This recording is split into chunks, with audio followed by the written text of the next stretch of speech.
Joining me now from Oakville, Ontario, is the Minister of Public Services and Procurement, Anita Anand. Nice to see you, Minister. Nice to see you, Rosie. So this 1.5 million doses that we are borrowing, I guess, from the United States, can you tell me a little bit how that happened? 2 weeks ago, we asked the U.S. administration, I asked the Secretary of State whether this was on their radar, and it was not. How did we get to a place now where it is going to happen? Well, since the inauguration of the Biden administration, we have been continually discussing the possibility of some type of arrangement along these lines with them. We've been aided, of course, by our wonderful ambassador, Kirsten Hillman, and we've put a number of different scenarios on the table, and it's just wonderful that we're able to come to an arrangement for 1.5 million doses coming into this country before the end of March, meaning that we're going to have in total 9.5 million doses for Canadians here in Canada prior to the end of the month. And that is an acceleration of that original 6 million that we first talked about back in January. So that's wonderful news. 36.5 million doses before the end of June and 118 million doses before the end of September. Okay, and I do want to break down some of those numbers, but just to go back to the 1.5, you said on Friday that they have a shelf life of 60 days once they arrive in the country. So a few questions from that. When will they arrive? Do you have a firm date on that? I just got off the phone with the company discussing the arrival of these doses, and we are going to pick them up from the United States, and they should be arriving hopefully next week, but definitely before the end of the month. Okay, and was that, so I guess the shelf life is one component that maybe the United States needed to consider, but the other component is that they have not yet approved AstraZeneca. Was it easier to convince them to lend a vaccine that they can't use right now? Well, of course, it's difficult for me as the procurement minister to know exactly what factors went into their decision making. Indeed, we know that they're giving 2.5 million doses to Mexico on the same type of arrangement. But what I think is so important from a Canadian perspective is that we have that 20 million dose contract in place with AstraZeneca already. Mm-hmm. And it's because of the existence of that contract that we're able to do an exchange transaction like this, whereby they're going to give us 1.5 million now, and in the future, when we have our 20 million doses coming in, we will return that amount to the U.S. And so it's really as a result of our diversified procurement approach that we're able to do a transaction like this. There was also some talk this week from the spokesperson from the White House, Jen Psaki, about the possibility this could happen with Pfizer and Moderna, given that the United States is on this really accelerated pace of administering vaccines. Are you hopeful that that could happen? Is that something we would need? Well, let's just be clear that we are receiving 40 million doses of Pfizer under our bilateral contracts and 44 million doses of Moderna. That's 84 million doses of two major suppliers to Canada. In addition, we have the contract with AstraZeneca for 20 million doses and another 2 million doses coming from the Serum Institute in India, then 10 million doses of Johnson & Johnson, which has also been approved. And so we have a diversified portfolio. That's been our strategy all along.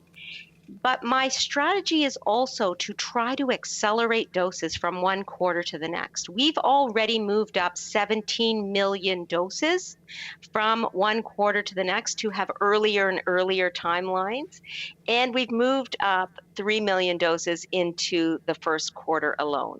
And so while we have this diversified portfolio, by the same token, we are exploring all options to make sure we have the earliest deliveries for Canadians. Okay, let me ask one more question really specifically on procurement, and that is on Johnson & Johnson. Do we have any sense of when those doses might become? Because obviously they're one shot, there's whole other kind of ease at which they could be used and particular populations. Do we have any news about that?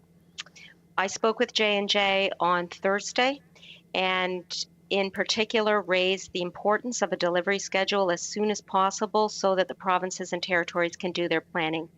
We have to remember, though, that while we need a delivery schedule from J&J and AstraZeneca for those 20 million doses coming in from AZ, we already are seeing millions and millions of doses coming into this country from Pfizer, from Moderna.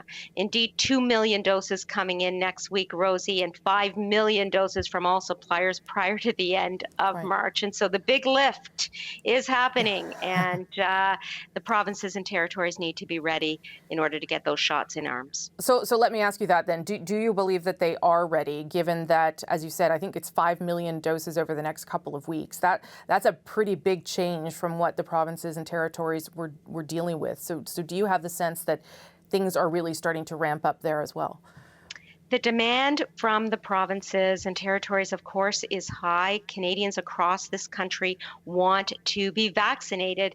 And so that's exactly what we are responding to. We know that the vaccines are so important as a response to the COVID-19 pandemic. The collaboration has been strong with the provinces and territories via the Public Health Agency of Canada and Major General Danny Fortin. And we are also providing the provinces with the supplies needed. So those low dead volume syringes, for example, millions have been distributed to the provinces. Swabs, alcohol swabs, and sharps containers, and gauze, etc., is all part of the supply chain that we are providing to the provinces.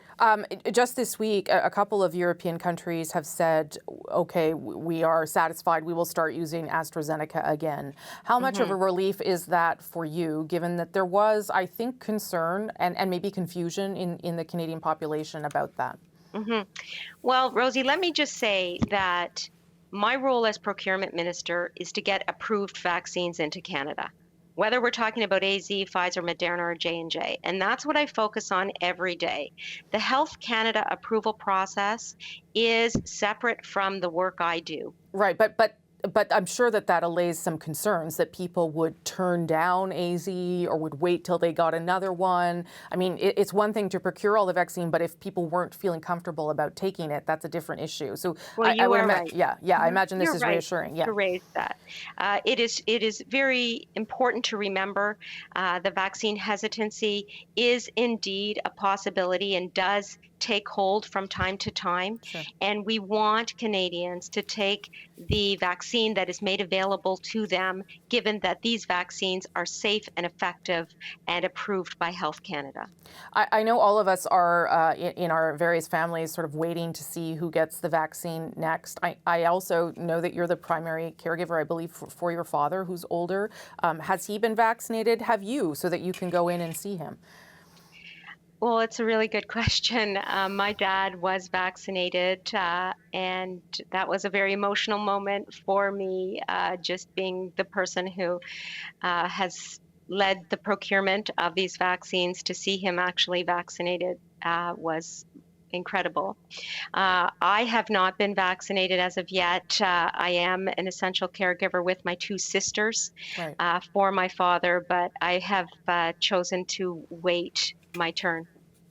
And when your dad, who I think is in his 90s, when he got the vaccine, did he thank you? Did he realize that it was partly because of you? I think so, but there are funny moments in our relationship when he consistently provides me with news that he has read about vaccines, which happens to be the news that I am working on at the current time. For example, when the Serum Institute deal was occurring, he was sending me news clips about that deal, and I was saying, Dad, yes. I'm on it. Well, listen, I'm sure it's a relief that he got the vaccine. I know everybody's hoping to experience it or experiencing it. So thank you, and I'm glad for your dad and for your family. Thanks so much, Minister. Well, thanks for having me on and for talking about that very meaningful moment. Take care.